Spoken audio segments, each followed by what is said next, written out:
F45 workouts? Nah, I'm not a. What do you think of F45 workouts? You don't like them? I have never done a class, and I just associate it with Orangetheory style of training.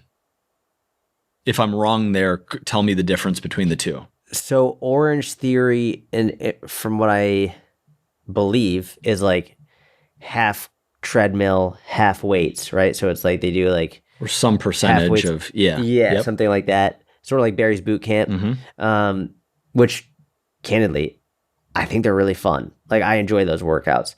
F45, I feel like is more. It's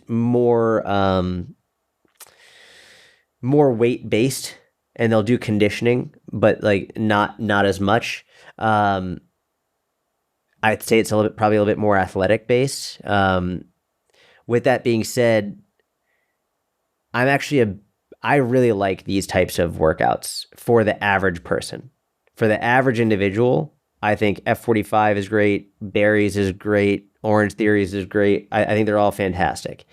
I don't think that they are optimal for like achieving a specific goal. And I wouldn't write my workouts like that for a client of mine. There's a reason why I don't write workouts in the inner circle like that.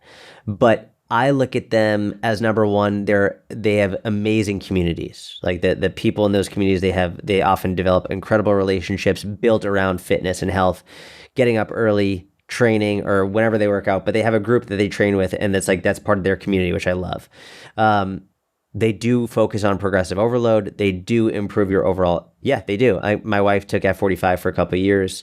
And like I know people who teach Barry's and Orangetheory. Like obviously not every coach in general is going to be great no matter where you are, but they do focus on progressive overload. They do improve your strength. They do improve your overall conditioning and cardio.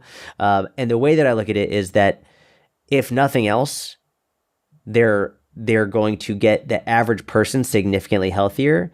And I think that I consider them like a gateway drug to higher level fitness, where once you get into that, you are far more likely to build up the confidence to say, I want to go do something else.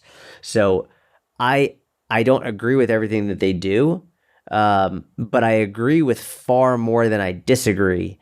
And I think that they do a really good job of getting the average individual into a gym to get doing something that is going to, for the average person, increase their strength, increase their cardio, improve their mental, physical, and emotional health, and get them involved in the fitness community. So I really don't have much bad to say. Like if we want to get into the nitty gritty, yeah, I can get into the nitty gritty of program design and stuff that I really don't like. But if I'm looking at it globally, I'm actually a pretty big fan of them. I've never seen one of these boot camps that provide adequate rest time.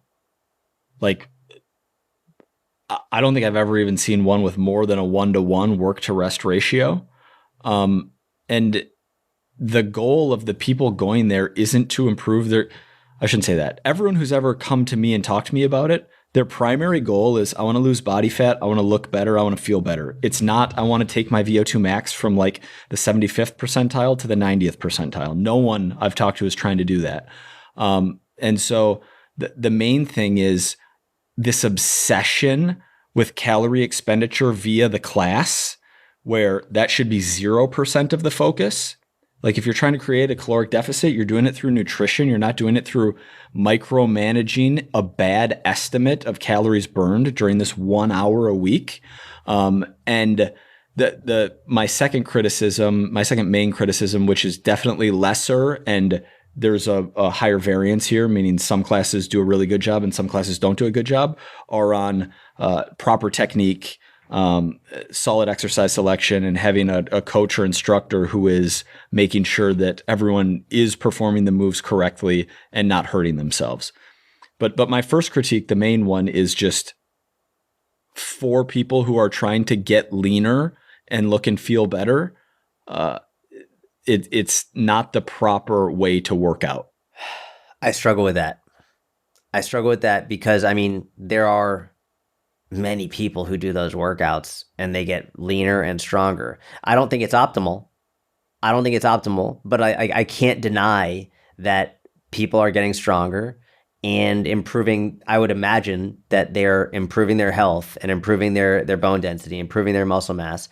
I don't think it's optimal whatsoever, but I also can't be like, it doesn't work and it's the wrong way. I think it's the wrong way. I've only seen people, and my sample size might be limited, but I've only seen the people who only do these classes and nothing else out having bottles of wine, eating cheesecake, trying to burn those calories off the next day at their Orangetheory class, and not happy with the type of body comp progress they make over time. I agree with you that compared to doing nothing, doing these classes with proper technique will lead to better health outcomes, all else equal.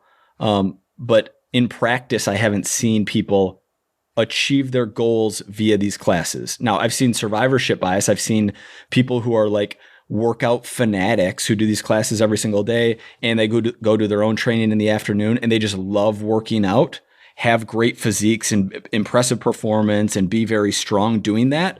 But for the average person who wants to lose 30 pounds of fat, who signs up for this class thinking it's going to help them, I've seen a very, very low percentage success rate. I feel like we're comparing apples to oranges, because if someone did our workouts and then went home when they do and when ate they like when they shit do our and workouts, drank we're wine. teaching them about nutrition. Right, but not everyone is going to do both. And I don't think these gyms are saying. Yeah, Orangetheory for sure is focused on calorie expenditure within the workout. Yeah, they are, for sure. I agree. They are. Their focus is on, hey, we want to get you into this zone so you can burn fat. I completely agree. I also, let's look at it this way. What about the people who do it, who don't just eat like shit all the time, and they do get their nutrition in check? Would those people lose fat and build muscle and improve their health? Yes, I haven't seen it, because that's not the focus of the classes. You haven't seen it, like, actually people doing that? Like, correct. You just don't know that you don't know those people. Correct. Got it. Yeah. Got it. Okay. So that's what I mean. Like, I've seen it. I've seen it in people who have like gone to those classes, and not only have those classes improved their health, and those were they got their nutrition in check and all of that, but it's also the phrase that I used was like, it's that gateway drug, that it was the first thing that they did to get them more comfortable and confident in it, to get them to go even further. So I think, again, while I don't think it's anywhere near optimal, which is why I don't program that way in any way, shape, or form, I'm so hesitant to hate on them, because when the alternative is for so many people, well, I just won't do it at all. I'm like, I'm not going to hate on it. Why does that have to be the alternative, though? I don't like that it is the alternative, but just realistically, being like a realist and not an idealist, that is for so many people. So, and again, I have no issue saying overpay. Like, you could join Planet Fitness for $10 a month, save a whole bunch of money, not have to listen to the obnoxiously loud music, not have to do the suboptimally designed programs, not have to wear the heart rate monitor and track your calories, which aren't accurate. Like, agree to disagree. I'm not a fan at all of these classes. We'll agree to disagree. We'll agree to disagree. I took a couple Barry's classes, and they were fucking fun. Dude, some of the least fun moments of my life are walking within the vicinity of these classes and hearing the loud music and seeing like the psychopath up there trying to get their calorie expenditure for the class as high as possible and compete with everyone else on calorie expenditure. I think, we'll agree to disagree more than we ever have. Yeah. Get in the weight room, get a properly designed training program, focus on nutrition, and stop obsessing over calorie burn in a workout with zero rest time, wondering why you're not making progress.